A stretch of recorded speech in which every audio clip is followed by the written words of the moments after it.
everyone, and welcome to a very special Our Sinclair. I'm your good buddy, your good pal, Amigo Aaron, joined by the man, the myth, the legend. I give you the Brent. Hey, how's it going, A? I'm just going great. I've never been more excited for anything we've ever done in the history of my whole life, except for the birth of my son. This is number 2, because this week on the show, we're going to be looking at Benny Hill's Madcap Chase. Now, when I say the words Benny Hill, Brent, what comes directly into your mind, aside from incredible laughter? Well, not much. Oh, okay. I'm going to go ahead and get this out of the way, Aaron. Okay, go ahead. Okay. This shows our age divide. Okay. Because I never watched Benny Hill as a kid. Oh, okay. And going back and watching Benny Hill as an adult, I don't find that funny. Well, I think the problem is that you're a joyless freak. No. Also, I think another problem is you just watch a couple little clips. You're like, yeah, that's true. You went in predisposed to not like it. You're like, I know, no, I'm gonna think this is crap. No, I didn't. But you have to understand this. There are not a lot of things that show our age divide because we're only what, 5 years apart? Yeah. Right. So a lot of the stuff, especially in video games, we enjoyed together. Benny Hill was definitely, I mean, he filmed up till the, mid-70s? Into 89. 89, that far, yeah. Okay. I never watched more than probably 10, 15 minutes as a kid, and it was definitely the American version, which had some censoring involved. But and I like slapstick, just this Benny Hill never really did it for me. And I'm not saying he's not funny. I'm not saying that his crap wasn't for a laugh. I'm just saying I didn't grow up with him, so I don't have the same attachment to him that you do. I do appreciate your attempts to appease me and your disclaimers. But you're wrong. Horribly wrong, and I'm going to explain why during the course of today's show. So before we get into Benny's game, we're going to talk about the man, the myth himself, Benny Hill. Benny Hill was a British comedian, Brent. You may have heard of him. Born in 1924, and he's been gone for a long time. He passed away in 92, Brent. Benny did some time in the service during World War II. He got his start back on doing radio shows. So there's another thing that I always enjoyed. The original Benny Hill show began in 1955. Whew. And then he ran pretty much consistently for the next 40 years. And for British television, that's amazing. That's like Doctor Who or something. And he also, of course, he was in some movies. Every once in a while he'd turn up. He was in The Italian Job. He was in Those Magnificent Men, Their Flying Machines. And then the one I remember him from, he was in Chitty Chitty Bang Bang, if you remember that. He had the most popular show in the UK for years and years and years, and won tons and tons of awards. Eventually, his show was screened all over the world, 109 countries. He won a BAFTA. They won a Golden Rose of Montreux Video Award, and then amazingly, so here's the thing that really blew my mind. I was researching him. When he went back to renegotiate his contract. His show in '89, his show was dropped, and the reason it was dropped is they said it was too expensive. But even at the time, it was still one of their most profitable and well-known and well-loved shows, and it was still popular in America. So yeah, go ahead. There's no way it was dropped for being too expensive. Well, remember my dad? I was talking to Dad about this. In America, we had a similar thing happen back in the '70s with hillbilly shows. Like the Beverly Hillbillies and Petticoat Junction. These shows were super popular, but the guy at the network, he didn't like them. Yeah. And so he was just like, I don't like these hillbilly shows. They demean the network. So I have a feeling that that they gave Benny a little bit of that. So Benny was like, well, this sucks. It didn't take him long, though, because he signed a deal to come to the United States, and he made shows for that aired on the USA Network. And I remember when these came out, I was so excited. And he was older, but he was still good. You know, he was great at what he did. So Benny is a strange man. He never married, despite all the womanizing and stuff you'd think he would have done. He also was super he was super chintzy with cash, which is something I didn't know about until I researched it. So Benny was one of the wealthiest men around. And when he died, his estate was worth 10 million pounds. That's 92 money. Yeah. But he lived in a little apartment.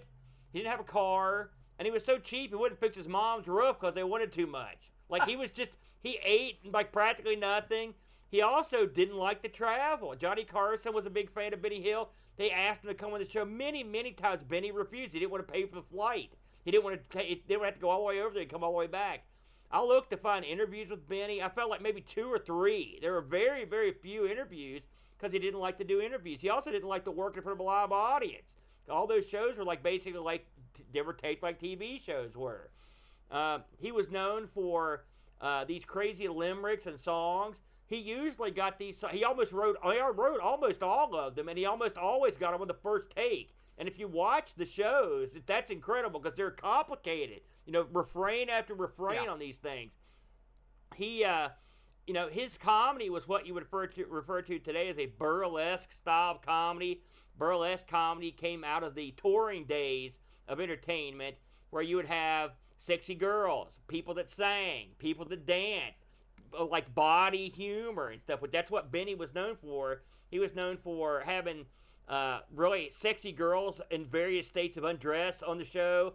He would often have singers on the show. The Ladybirds come to mind that were on there for several years. They were just regular chicks, and he would have guest stars that would come on and sing occasionally. He sang a lot, and occasionally he'd sing with the other ladies on the show. He really hung his hat on his little videos he would make. Usually to end the show, there'd be like a Benny Hill chase scene where he would be either chasing. Almost always, he was the one being chased, and by a bunch of like hot chicks and maybe some of his regulars. He had a bunch of regulars. You can think 40 years. Probably the most well-known regular he had was a little Jackie. Jackie was a little bald man. He was 4'10", and Benny Hill used to smack him in the head, all the time. He loved little Jackie so much, and when little Jackie got cancer, he kept bringing him in, even if he had to film him while he was in bed. And he would also tape stuff to play in later seasons so he could keep getting residuals. That's the kind of guy Benny Hill was. Oh, yeah. There were a lot of rumors about Benny Hill womanizing and stuff, but I had never found anything substantiated. And for a guy that was around as long as him, he has a pretty crystal clear record. He did his show, and when he got off the show, he went home. That was pretty much the way he handled it. So, with all that said, Brent, a little brief synopsis of Benny Hill. Let's get into the game proper. It's the Benny...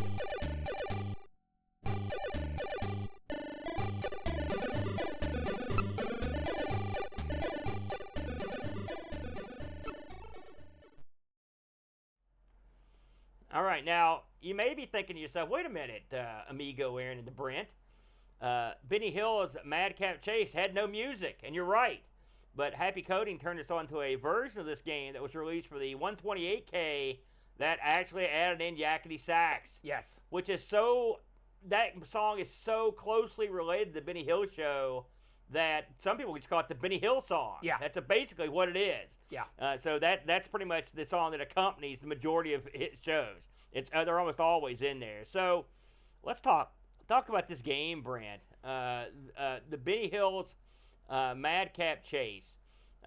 This game is a ZX Spectrum exclusive, first of all, which I was surprised, if I'm honest with you. This came out in '85. This was published by DK Tronics. DK Tronics, we've covered them on the show a few times. The games that come to mind that are, when I say them, are Popeye, which we covered a while back, and Minder, which me and Bo covered a while back, based on the great TV show. And thanks to that episode, I got into the Minder shows. It's great. By the way, the lead actor in that show sings his own theme. When that happens, you're gold. He passed away just a few years ago. It's a real bummer. The author of this show, this game, Don Priestley. If you know anything about Don's repertoire, then this game should jump right and hone into view. Don was known for these big sprites that moved around the screen.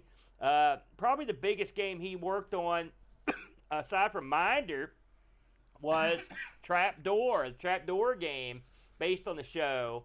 And he also worked on Popeye. And from what I read, Benny Hill's Madcap Chase sort of based on the Popeye engine, basically, if you could call it that. He worked on a ton of other stuff, though, including Gregory Loses Clock, Flunky, Dictator, Jumbly, City Patrol 3D Tanks, just a lot of stuff. This is also worked on by Steve Gerard, who worked on Skelby, Smudge, and the Moonies. That sounds like a good one. And Up for Grabs. When this came out, it was £6, 95p, Brent. So this was a little more pricey. Well, listen, you got to pay for Benny Hill to come check out your show. So, Brent, I've been talking for a while. Tell the people the rules of the Benny Hill Madcap chase. Well, this is a very unique style of game. Yeah. I can't say that I've seen it anywhere else. There are the sprites in these things are gargantuan. They take up, in true Spectrum fashion, you're only playing on 2/3 of the screen to start with. Correct. Yes. And you have a very large score table and a very large timer at the bottom of the screen. However, the sprites for this thing are huge. They take up nearly the other 2/3 of the screen in height and are a solid width. So it has fair detail throughout on all the people that you would know from the game, you would know from the show, you would know in the game. Because he does play Fred Scuttle. If you're familiar with the character Fred Scuttle from the show, that's who he plays in the game. Yeah. The game itself is a flip screen affair where you are tasked to collecting different items depending on the stage. Yeah. You start off collecting clothes. The second scene is apples. And then I cannot recall. The third screen is like you're going to like a junk shop and taking different items. Yeah. There's actually, did you read the backstory to this? Of course not. Would you like to know what it is before you keep going? Because, hey, I mean, listen, this is important. Because if you don't read this, it makes Benny look like a thief. And, of course, he would never steal. All right, you go for it. The cassette has this written on the inside cover. Benny has kindly volunteered to help his neighbors. His first task is to bring in the washing for Mrs. Harris, who has gone out shopping. You'll find Benny in front of the laundry basket. Get Benny to fill it with items to be found on the washing line. Unfortunately, it's quite a distance between you and the line, and there are numerous pieces of street furniture, they've got in quotes, and other items dotted about, which must be avoided if you want to get the job done quickly. The local council can't make up its mind where to move the sight lamp post and other small items, so many of these items move from time to time. Just in case you're wondering why that happened, that's canon. To make matters worse, your good deed will be misunderstood by any members of the public who spot you taking the washing or running along the streets. They will chase after you, and if you're caught, you will be dealt with, in caps. That's what it says. You'll be dealt with. And the item you're carrying will be put back. They will continue to harass you from then on. A watch out sign appears to let you know if someone's coming to get you. And so if you get the washing on time, you go to the second job, which is where you pick apples for Mrs. Bramley. The third and last task is to pick up items the jumble bought by Miss Bargain. There you go. There's your Benny backstory. So he's doing favors, but these suckers in the neighborhood, they don't understand. Carry on. Sure. We'll go with that. So this game plays your goal is roughly 5 to 7 flip screens away. There's 15 total flip screens in the game. There you go. So I think it's 5 each level. And you can move into the background, mid-ground, or foreground. And when I say that, don't misunderstand. You are literally moving inches to show if you are in the background, mid-ground, or foreground. Yes. However, this is incredibly important because all the items that you could run into are also in the background, mid-ground, and foreground. Yeah. And that is how you avoid them. So you will run at Benny's, I wouldn't call it a brisk pace, but it's jaunty. It is definitely jaunty. Moving in between these 3 planes to get to the items that you are to collect. You collect them and then you run back through the stages, through the flip screens, to deliver them into the basket or receptacle provided. Well said. During this time, much like the city council had mentioned, there are lampposts on the first stage. There are lampposts. There are telephone boxes, trees, and other such items that you could bump into. And if you do bump into those things, you will fall down and do a little ouchie animation before standing back up and continuing your quest. Yeah. If at any time one of the Good Samaritans, and on the first stage it is just one person, catches you, they will throw you to the ground and stomp a mud hole in you. That's so good. Yes. And when they do this, they auto-magically take your item from you that you were carrying, and you can only carry one at a time, return it back to the area from which you got it from. So, during all this, after you collect all the clothes, you will go to the apple stage, and when you collect all the apples, you'll go to the third stage, and each stage has their own theming. The second stage, where you're collecting apples, there are farm hazards. And on the third stage, it's more of a city stage, and that's when the cops will actually get involved, and they're the ones chasing you down. I believe the city stage is the only stage where you have two people actually chasing you, which ramps up the difficulty to the moon. It's real hard. I was never able to get past that stage. I got past the first two, but that third was nasty. Exactly. And the first two, it took me a while to get the. You have to figure out where stuff's at on the screen. Yes. You don't have a health bar. You only have a time limit. And every time you get knocked down or run into something, it takes 2 or 3 time units to stand back up and get moving again. And you usually start the level with 100 or more time units. They're not seconds, they're time units, to collect all the stuff. Well, I would say that's a pretty accurate description of the game, correct? I agree with all that. The time limit does you no favors either. It's tough. Well, I mean, that's the actual main obstacle of the game. So, I want to talk about the graphics in this game. Okay. Listen, Don is a genius of graphics. He's great at making it look like there's no color clash, making these huge guys. He's done it in the Popeye game, the Trapdoor game. They've all been huge, cool looking sprites. This is, in my opinion, if you're going for funny, huge sprites, this is your game. Benny Hill prances around like an idiot. Just like I said, when I was playing this with the Yakety sax music playing, it was dead. I was like, yep, this is it. It reminded me of those idiotic chases where Benny ran like a moron. And what's great is when he hits stuff, he slams into it like a moron. Then he falls down and looks like a moron. And the bad guys also hit stuff. So you can sort of watch them crush themselves, and it's funny too. And then when the chick or whatever jumps up and down on them, it's so funny. That stuff's all gold. I liked every bit of it. This game is simple. I mean, it's dirt simple to understand. You've got 3 levels. You know what it reminded me of? It reminded me of the level in Three Stooges where Larry has to go get the radio while Curly's getting his brains kicked out in the boxing ring. And you have to run down the street, get the radio, and run back, and he has to go. That's exactly what this was like. I mean, that played quicker, but I mean, it's the same basic thing, a lot quicker. So once you understand where the obstacles are on the screen, you sort of have to understand how to judge the depth of them, which I never was 100% good at. But I was good enough to get past levels. That makes the game more brisk. When you're getting killed over and over and just keep running into stuff, that sucks. And sometimes you'll run right into stuff off screen, which also sucks. I wish it had not had that happen. I wish they'd give you a little bit of space. But I mean, and the thing is, you can't memorize where stuff's at because it changes in game.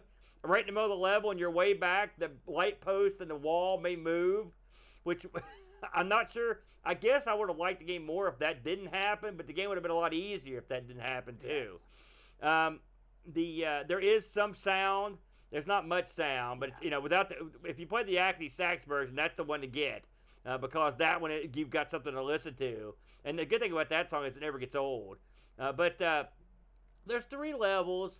I think listen, if this was a 99-cent game or 99p, I'd be like, bam, this is a winner. Big time winner.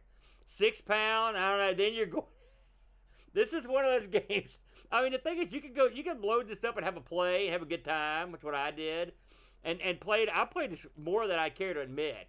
I'll be honest with you, but this is not something that's you're not getting into some real deep gameplay. Even Popeye's way deeper than this.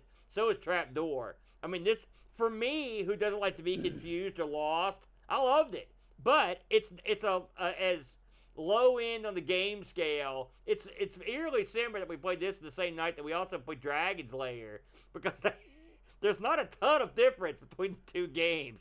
But I will say, graphically, it's great. With the sound, enhanced sound, that part's great. And I like watching Benny and the other goofs kill themselves. They did capture the spirit of some parts of the show, including the Scuttle character.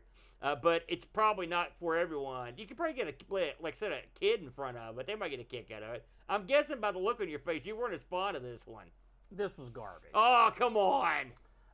The animations, the running animations, the fall down animations, all of those are made of a couple frames.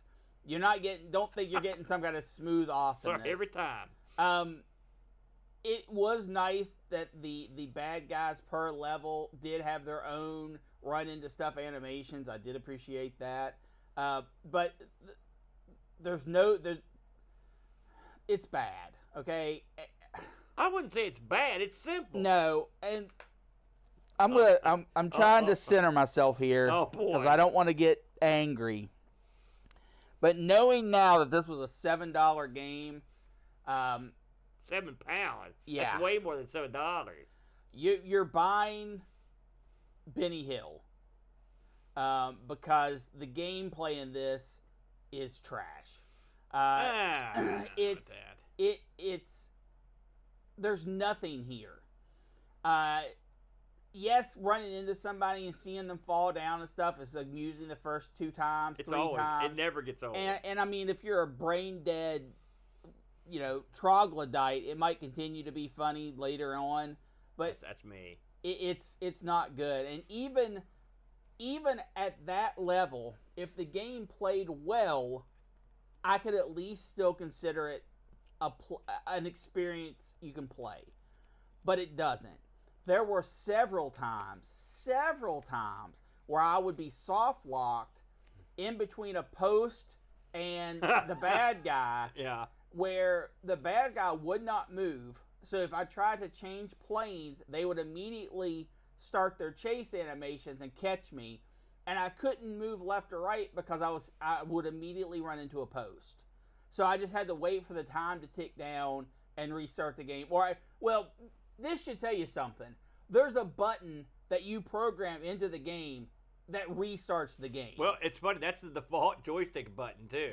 I read. So people, if they hit because you don't use the button in this game at all, so people with joysticks would hit that button, it would restart the game. It restarts the game completely. Not like the level you're on, it just restarts the game completely. It has been a long time since we have played something this disappointing. Oh, come on. You're being too hard on it. I think that... It looks great. It's a beautiful looking game. It looks fine in still screen. Look at Benny run. That doesn't amuse you? Him hitting stuff, falling down? The animations in it are not... They're worse than Flipbook. No, come on, that's funny. Aaron, Benny Hill has 2 frames. But look how big the sprite. They're huge. You don't see. This is unusual This is a technical achievement. Don was the master of this. You've got to give the devil his due here. Plus, I think. Listen, let's face facts. I love Benny Hill. Not a deep show. So this is a kind of game where you're going to simulate one of Benny's wacky chase scenes. It does that. I think it does a decent job of that. It doesn't. Because Benny Hill doesn't run into a tree 13 times. Sometimes he does. Listen, I cannot, in good faith, say that this is a game worth playing when I spent half of the... And I got to level 3. Yeah. I got to level 3. Did you enjoy getting there? I absolutely did not. I played it with keyboard. I didn't play it with a joystick, although I don't think that matters at all. You don't want to play with a joystick. You hit the button. You don't... Everything pre-starting the game is great. It has a lot of input options. It lets you redefine... It's almost got like a digitized picture of Benny and the loading. That's nice. It lets you reconfigure your keys so you can make them anything you want. Oh, yeah. It's got all the standards there. No, not every game has that. Right, but I mean, it's got the good stuff. But when you're actually playing the game, something else I don't understand is you're collecting all these items, and I can see if you have an item in your hand and the bad guy gets you, and the bad guy will chase you. Yeah. But even after you lose the item, he still chases you, which puts you in some of those death spirals that I was talking about. Well, I mean, you gotta have somebody. Benny's always got somebody chasing. That's part of the thing. It's a madcap chase. I did not enjoy playing this. I found it incredibly frustrating. Let's see how your incorrect views mesh with the critics of the time. All right. Our Sinclair gave this 60%. Crash gave this a 78%, and Sinclair User gave this 3 out of 5. So that's those are middling reviews for the madcap chase. You know, listen. Here's the thing. By the way, I didn't find any of these for sale on eBay. I have a question, Aaron. Go ahead. I have a question. If this was Unky Frankie's Run to the Next Stage, Unky Frankie, would you still think this was a fun and enjoyable game? Well, here's the thing. Here's the thing to Brent. I mean... and here's the thing. If you just like this because it's Benny Hill, that's fine. I like it for more than that. Okay? I like the big, wacky-looking guys. It's Benny Hill's madcap chase. That's what you get. You're buying. It delivers on what it says. It's not Benny Hill's in-depth search or Benny Hill's adventure. It's Benny Hill's madcap chase. You run around. Now, I will say, not having the music is a huge oversight. Yeah. That did make it a lot more fun for me to have the music. But otherwise, I could picture myself as Benny Hill. Now, I'll admit, I'm the biggest Benny Hill fan you're probably going to find in the States. I grew up watching this guy. It's the first British show I ever saw. I saw it before Monty Python. I saw it for anything else. Me and Dad would sit down, and I remember when Monty Python came on, Dad would be like, this is no good. I don't get this. But we both got Benny Hill because it's dumb guy humor. It's lowbrow. You know, no, I wouldn't say that. But I don't mean that in an insulting way. It's burlesque humor, and we both liked it. Sexy dames in there. It's a variety show. We liked it. We bonded together about this show. There's always been a spot in my heart. Yeah. And so, yes, it's funny, I don't really have nostalgic feelings for much, but this is one thing I have massive nostalgia for with Benny Hill. And I can understand that. And so, when it comes to this game, yes, it's a simple, doofusy game. That doesn't play well. No, it does what it does okay. But even the concept behind it, and there are things I would change. All right, it's not a perfect game. Would I say, hey, everyone should play this? No. But I think it's good for a laugh. I think you should load it up. The same reason I think you should load up Popeye and Trapdoor. Look at the incredible graphics that Don was able to produce. Look at the funny. I mean, I think this is real funny. Like, I was watching the video where you were talking, and it was cracking me up. It's just so stupid. Benny falling down. They captured Benny and his Scuttle character perfectly. Yes. You know, and so they did. In that element, I did enjoy it. We did get a late review, Brent, if you can believe it. Pajaka came in just under the wire. No, he came in far, far after the wire. He writes, Benny Hill Madcap Chase Lightning review. So a very quick play this evening, and so this is the review from that and some from memory. My introduction to Benny Hill and the Specky was a completely unplanned event. I had bought some awful Time Pilot clone from a local news agent, and it was so bad I took it back within an hour. Wow. I never copied return games anyway, but, and you can guess where this is going, I managed to exchange it for another, and I chose Benny Hill's Madcap Chase. And while I didn't play it a ton, I was totally enamored with Don Priestley's large sprites, which I couldn't see again until Trapdoor. This game is pretty simple, and the game really only works because of its large sprites. It really manages to capture the classic chase for the video TV show. Well, I don't think you could go anywhere making a game where you can steal a woman's clothes now. It's actually pretty tame and pretty funny. Is it a great game? Not really, but it's playable enough. Does it do what it sets out to? Absolutely. And in that respect, it is a good game. I played the updated 128K version, as the 48K version is quite a quiet affair. And I don't think it works well without the iconic Yakety sax music. I agree, and I did play it without it. If you don't know the TV show, then this will mean very little to you. But if you do, then I think you will quite like this. 8 out of 10. Thank you, Pajako. You summed that up quite nicely. That's the way I feel about it, too. I 100% agree. If you like this game because it's Benny Hill, cool. Who am I to say that's wrong? Who are you? But if you think that this is some great achievement in gameplay or even graphics, I love the graphics as a still screen. I just think the animation's dreadful. I disagree. I think it's so funny. I'm sorry. I thought it was real funny. Okay, no, there is humor in it. Yeah, I think it's good. I think that's what saves the game. Really, is the funniness of it. When one of those dudes with the chicks jumping up and down on Benny, and it's just funny. And again, this happens all the time on the show. So if you don't have a tight grasp of the show, hold it dear like some of us do. Yes, I can understand that. Yeah, and I'm okay with that. I don't know what shows you held dear back when you were a kid. Probably some kind of Nickelodeon garbage. But for some of us, more manly children, this also, by the way, helped usher me into adulthood, because I'd look at these chicks and be like, holy smokes, holy good God Almighty. So this is a show you can watch as a little kid for the humor, just keep right on going as an adult. It got all the good looking women. It had everything. That's what made it great. Benny Hill. I love it. So let's move on, shall we? What do you think we're going to be playing next week? Let's find out. Oh boy. Look at this. Now this one, a modern title. I think this came out in 2022, I read. Travel Through Time, Volume 1, Northern Lights. This is a car simulation game, I guess. That's not that old. Cool. It looks like a lot of fun. Have you heard of this one, Brent? I obviously have not. Well, you're a worldly man. I thought maybe you'd have known something about it. So the next Our Sinclair, it should be coming out on May 11th. May 11th will be Our Sinclair. I hope you'll tune in next week, Brent. This same bat time. Actually, we'll be back on Sundays for this one. It'll be April 20th. It'll be ARG Presents, and we're looking at the Pico 8. 8 games. That should be a lot of fun. Crazy.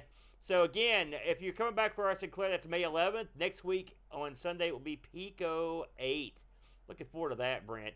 Well, this has been a fun. I really enjoyed this. I know I overblew it, but I really enjoyed playing. And it's like part of your childhood. Say There's what you nothing want wrong about with the that. game, but I will say I spent a lot of time just watching old Benny Hill bits this week. I was telling you about one before the show started, and it really made me a happier person this week to watch these shows. That's awesome. They're silly and they're fun and they're lighthearted fare. And if you're feeling kind of low, you can do worse than kicking on some old Benny Hill and kicking back and laughing at the man himself. Thanks everybody for joining us this week, and we will catch you again on the flip side. Until then, fire up your tape. What? Supposed to say press play. Press play!